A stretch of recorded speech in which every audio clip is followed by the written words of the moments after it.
inside with a busy breaking news afternoon, starting with a deadly officer-involved shooting in Homewood. Now, you probably saw that heavy police presence on Green Springs Highway near Valley Avenue this morning.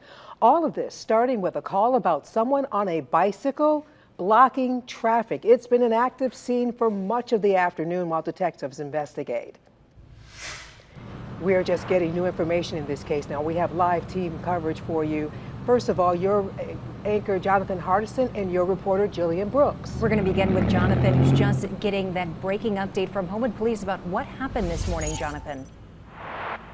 Morgan, Sarah, in the last hour, we got that information from Homewood Police, who say they got the call about 9:40 this morning, went to that scene on Green Springs near Valley, just a couple of blocks from where I'm standing here at Homewood Police headquarters. That's where they say they ran into the man who did not want to identify himself when they asked him for ID. He told the officers, they say, that he didn't want to say who he was because he had outstanding warrants. They say once they got his name and ran that name, they found that he did have outstanding misdemeanor warrants and had been a convicted felon on a robbery charge. Now, they say the officers were trying to detain him, and in that process asked him if he had any weapons. He said yes and began to reach under his shirt. Officers say they asked him several times to stop doing that, but he continued, pulled out a semi-automatic pistol, chambered around, according to officers who were on the scene, then began to point the weapon at them, and at that point, they fired. As soon as they did, they said they began to administer first aid. He was taken to UAB's ER, where he later died. This investigation now taken over by the Attorney General's office.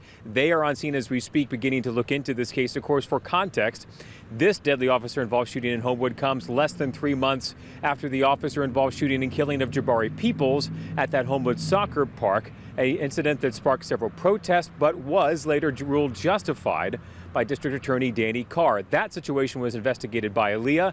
This one will be overtaken by the Attorney General's office. Our team coverage continues with your reporter Jillian Brooks, who is live at the scene tonight with what she heard from folks who were witnesses to this. Jillian?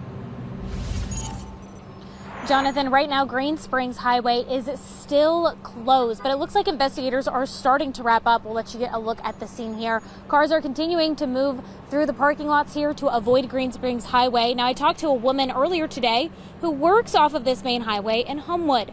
She says this morning, as she was walking from her car to the front door, she heard about 8 gunshots. Now, Lindsay Baldwin works just up the road from where that officer-involved shooting took place this morning. We know as of now, 1 person is dead and the officer is okay because of the shooting. Because the shooting happened on a hill, Baldwin did not see anything, just heard it, and says at first she wasn't sure if the sound was gunshots or a car, or possibly even fireworks.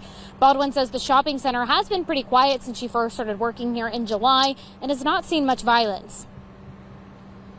Sometimes you do kind of take that into consideration, like, oh, I wouldn't want to live here, but for the most part, it's kind of just, it's very spare. You really don't see it a lot.